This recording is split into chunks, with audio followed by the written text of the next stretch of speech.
All right, y'all. First and foremost, give all praise, honor, and glory to the Most High God of Abraham, Isaac, and Jacob, and his son, who some the Hamashiach, who some call Yahweh Shai, Yehoshua, Yeshua. We mostly know as Jesus Christ. Um, we have another police shooting, unjust police shooting, and these are the kind of things that could spark. These things are going viral. Everybody's gonna be talking about this. I'm talking about this. There are gonna be certain movements that may come out of this, especially from this point out, because it's kind of been kind of quiet on the police shootings. Um, Even though they, of course, they were still happening, but since COVID, it kind of been quiet on it, in my opinion.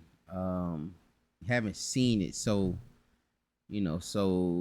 out there like that on the news and so forth. But NAACP, some of the major players are gonna get involved in this Black Lives Matter. There may be a march, there may be a parade.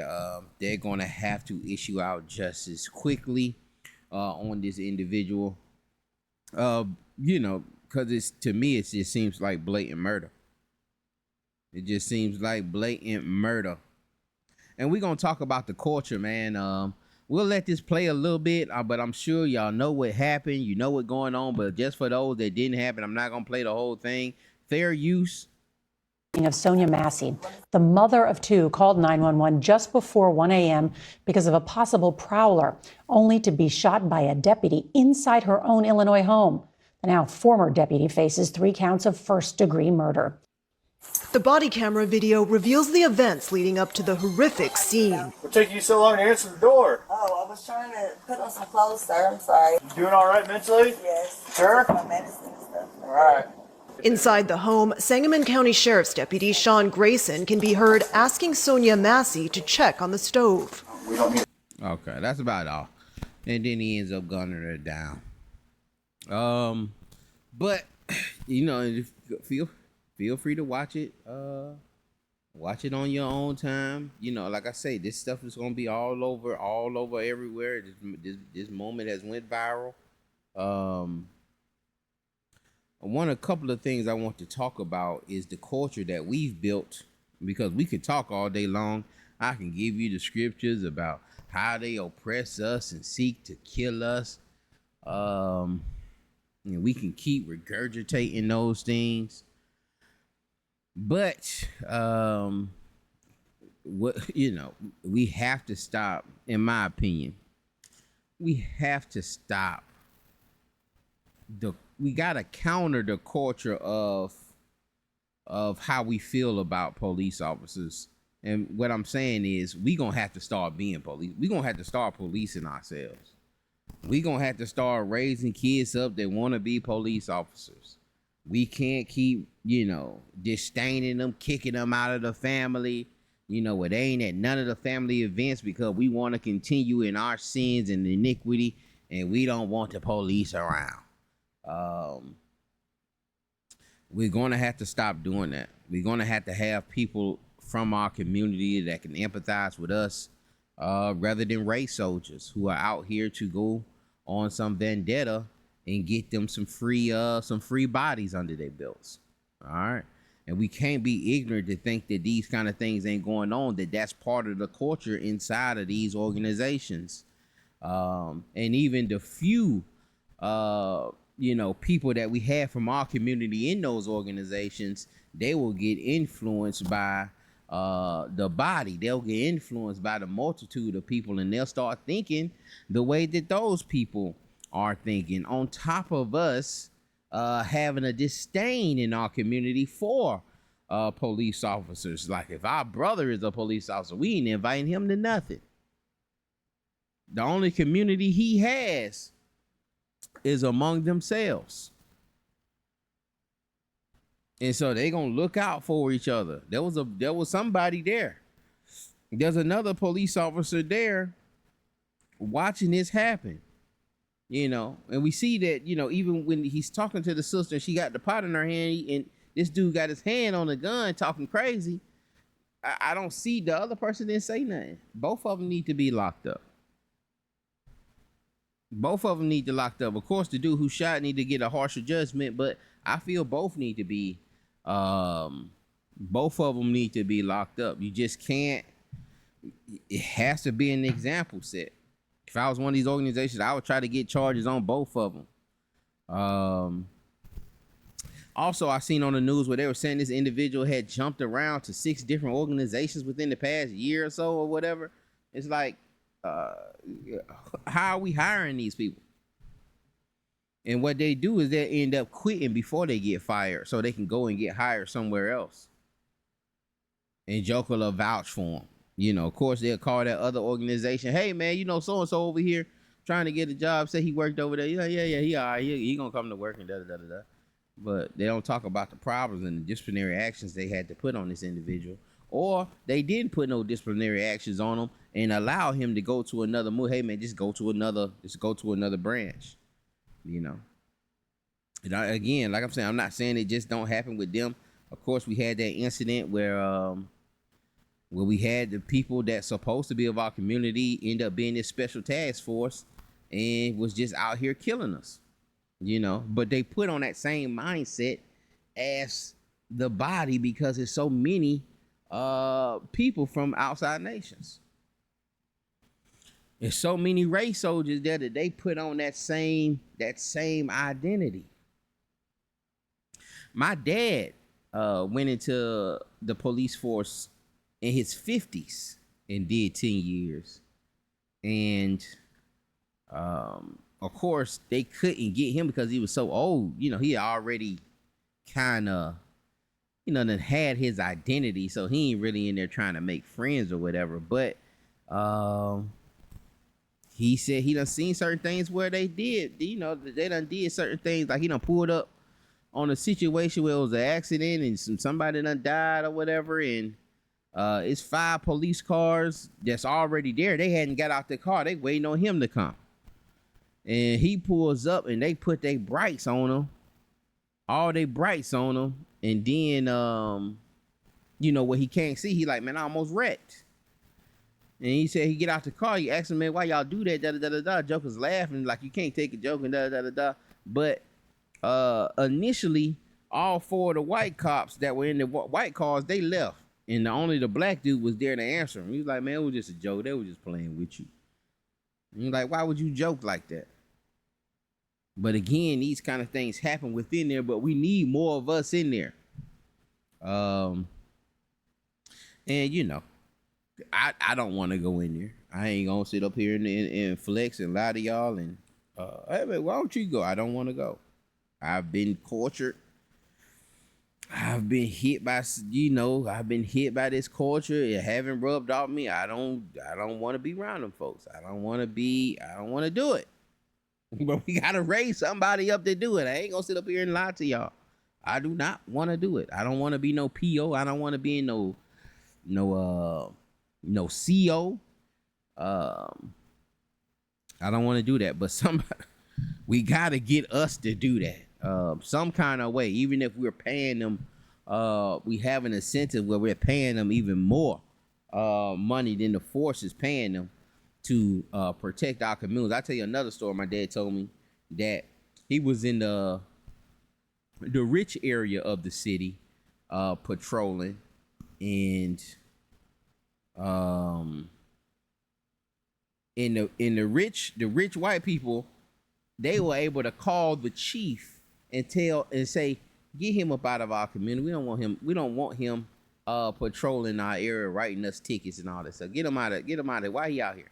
Get him out of here. Crime ain't out here. Get him out of here. We don't want no police over here. We don't want that police. Get him out of here. And the chief calls him and says, hey, you need to get up out of that area. On top of that, man, we just had a family function. And he was pointing to the chief of police was a black female. And he's pointing at the sister, trying to get the sister's attention. And he couldn't get the sister's attention. I don't even think he talked to her the whole event. But And we, you know, like this, like a party situation. This was like a celebration for one of my aunties. And she knew the chief of police and had the chief of police get up there and say some nice things about her, how long she knew her and all of this stuff. And they were like, you know what, man, that's the chief of police right there. That was hey, you know.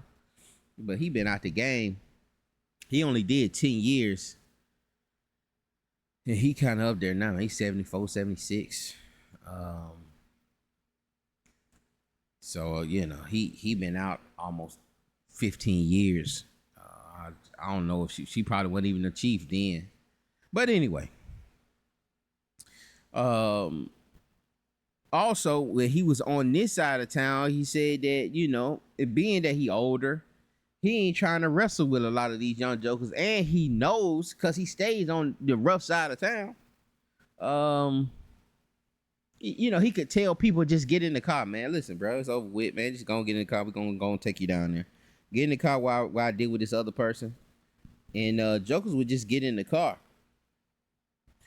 And people would request for him to take them down there rather than another officer. So another officer making the arrest would be like, nah, call Officer King and tell him to come down. I'd rather him take me down there, because jokers feel like, you know, jokers gonna end up jumping on them or doing something crazy to them.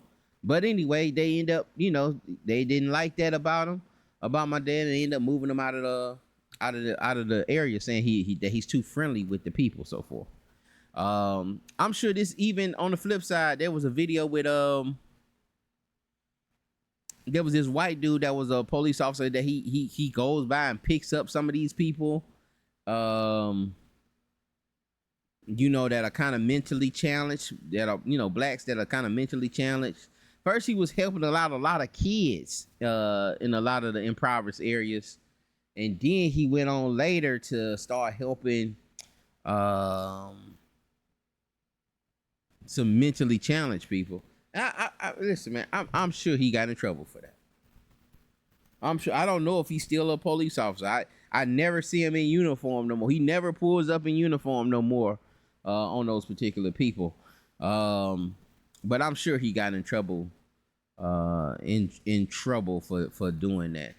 And I'm not saying all cops are bad. I'm not gonna say, you know, I'm not saying that. I'm just saying that there is a culture there. There is a culture there. There